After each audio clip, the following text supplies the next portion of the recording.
Ok, opp.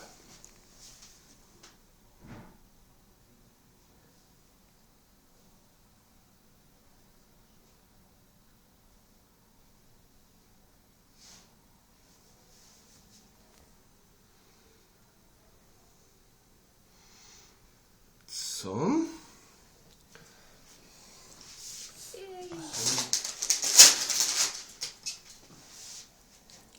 Og så gapper du igjen.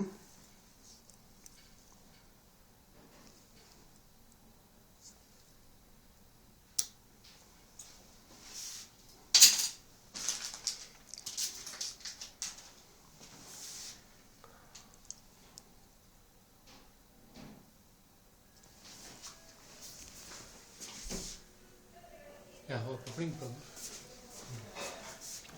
Det er Erik. Ja, men man må slutte å røre seg når jeg holder på med ting.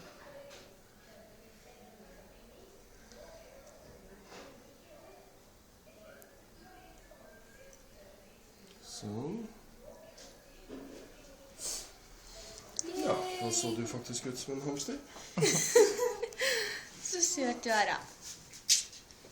Ja. Hvordan var det? Det var fantastisk. Du skulle få meg så det renner av da, vet du. Ok, neste.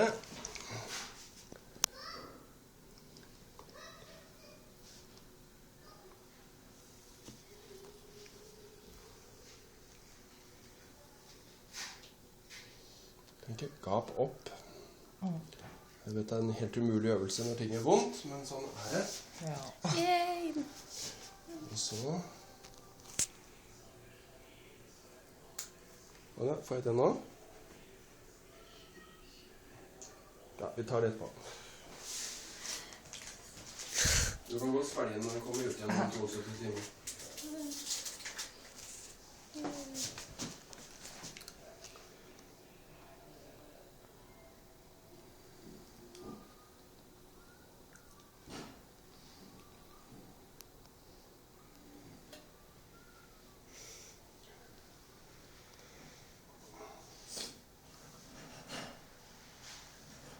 Og takk for lånet. Da kan du lukke en munn. Takk skal Du du ser ha. morsom ut. Og så, gap opp. Den sitter helt riktig. Og den sitter helt riktig, bare at den er blitt allerede helt jævlig hoven. Ja.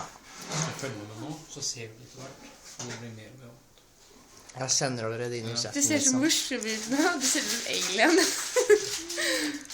Er du sikker på at det? Bare vent til i morgen. Tommy, da? Det er sikkert helt oppløst i trynet. Liksom dobbelt så stort ansikt. Nei. Ja, det er kun rundt der. Liksom. Så skal vi bare se på at dette havner opp. Og så skal jeg ta og legge det litt når han har fått evne til. Ja. Så hvordan føles det nå endelig av cheeks? Føles bra. Sitt da. Det var morsomt. Det ser sånn å være. Du ser ut som en Jeg kattepiss. tror ikke jeg skal sende av gårde med de sånn. Det er ganske ukult. Jeg kjenner at det var skikkelig kult av ham.